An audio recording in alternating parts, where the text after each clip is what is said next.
کون ان کو دین بتائے گا؟ یہ بھی تو رسول اللہ کے امتی ہیں، اور ہم تو کھو گئے اختلافات میں،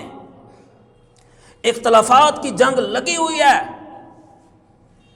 وہابیوں کی مسجد میں نہیں جانا، یہ تو گستاخ ہے، یہ تو گستاخ ہے، رسول اللہ کا ادب نہیں کرتے صلی اللہ علیہ وسلم، یہ ادب نہیں کرتے۔ ہم بہت بڑے با ادب ہیں رسول اللہ کے، ساری زندگی قصے سنا سنا کے، کہانیاں سنا سنا کے لوگوں کو کبھی دین کا پتہ تک نہیں، قصے لوگ بیچارے سن سن کے وقت برباد کر کے چلے جاتے ہیں، اور جو اللہ کا قرآن سنائے وہ بے ادب ہے، جو رسول اللہ صلی اللہ علیہ وسلم کی حدیث سنائے وہ بے ادب ہے، اور رسول اللہ کی اطاعت کی دعوت دینا بے ادبی ہے؟ رسول اللہ کی اطاعت کی دعوت دینا، میں اگر آپ سے کہوں کہ میرے نبی کا نماز پڑھنے کا یہ انداز تھا، کیا یہ بے ادبی ہے؟ رسول اللہ نے سجدہ اس طرح سے کیا، رسول اللہ نے رکوع اس طرح سے کیا، آپ صلی اللہ علیہ وسلم کے قیام کا یہ عالم تھا۔ اگر میں آپ کو اس طرح کی دعوت دوں، اگر میں آپ کو رسول اللہ کی حدیث سناؤں، اگر میں آپ کو رسول اللہ صلی اللہ علیہ وسلم کا انداز بتاؤں، تو میرے محترم بھائیو، عبادت کا عالم اگر میں آپ کو بتاؤں تو کیا یہ بے ادبی ہے؟ آج تک اللہ کے گھر میں کھڑا ہوں، اللہ کے گھر میں کھڑا ہوں، میں نے آج تک حدیث سے ہٹ کے بات نہیں کی، جب بھی کی رسول اللہ کی حدیث بیان کی، اللہ کے قرآن سے پڑھ کے آیت سنائی آپ کو۔ کیا یہ بے ادبی ہے؟ اللہ کا قرآن سنانا، ایک بندہ ہے وہ کس سے کہانیاں سنا رہا ہے، رسول اللہ کی بات ہی نہیں کرتا، جس کی دعوت دینا تھی، جس کی اطاعت سکھانا تھی، جو ہمارے پیغمبر تھے، جو ہمارے لیے دین لے کے آئے تھے آسمانوں سے، میرے محترم بھائیو، جس کی بات پھیلانی تھی، جس کی اطاعت سکھانی تھی، جس کا دین بتانا تھا، اس کی بات ہی نہیں، اور عوام میں پھیلایا ہوا ہے کہ یہ بے ادب ہے۔ میرے محترم بھائیو، میں بڑا درد دل کے ساتھ آپ سے گزارش کرتا ہوں، آپ کو مزہ ہی تب آئے گا، نماز کا مزہ ہی تب آئے گا آپ کو پتہ ہو میں کیا کہہ رہا ہوں اللہ سے۔ التحیات، اے اللہ تمام قولی عبادات تیرے لیے ہیں، اے میرے اللہ، میں جتنی بھی قولی عبادات کرتا ہوں تیرے لیے کرتا ہوں، میرا یہ دعویٰ ہے اے اللہ، تیرے سوا کسی اور کے لیے میرے دل میں وہ چیز نہیں ہے جو تیرے لیے ہے۔ والصلوات، اے اللہ تمام فعلی عبادات تیرے لیے، اے اللہ تمام فعلی عبادات، قولی عبادات، فعلی عبادات،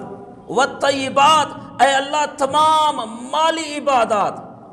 قولی، فعلی، مالی، اے اللہ تمام مالی عبادات تیرے لیے ہیں، تیرے علاوہ میں کسی اور کے لیے وہ حیثیت، وہ مقام نہیں رکھتا جو تیرے لیے رکھتا ہوں۔ اس کے بعد اے اللہ تیرے نبی محترم جناب محمد الرسول اللہ صلی اللہ علیہ وسلم کے لیے جو عزت اور مقام رکھتا ہوں، اس کے بعد اور کسی کے لیے نہیں رکھتا۔ آپ کی بات حرف آخر، آپ کی بات قرآن کے بعد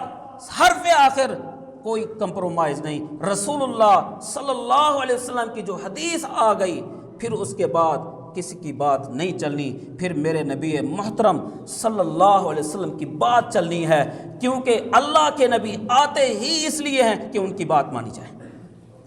ان کی بات مانی جائے۔ نبی اپنی بات منوانے کے لیے آتے ہیں۔ رسول اللہ صلی اللہ علیہ وسلم کی احادیث کا جو ذخیرہ پڑا ہوا ہے، میں اس کو مانوں نا، میں اس کو دیکھوں نا، اگر کوئی سنائے تو جناب ادھر سے سن کے ادھر سے نکال دوں، اور پھر میں کہوں کہ میں بڑا رسول اللہ صلی اللہ علیہ وسلم کا اطاعت گزار، فرما بردار، میں قربان، میں واری، اس طرح کی بات کروں، میرے محترم بھائیو، پھر میں اپنی بات میں جھوٹا ہوں۔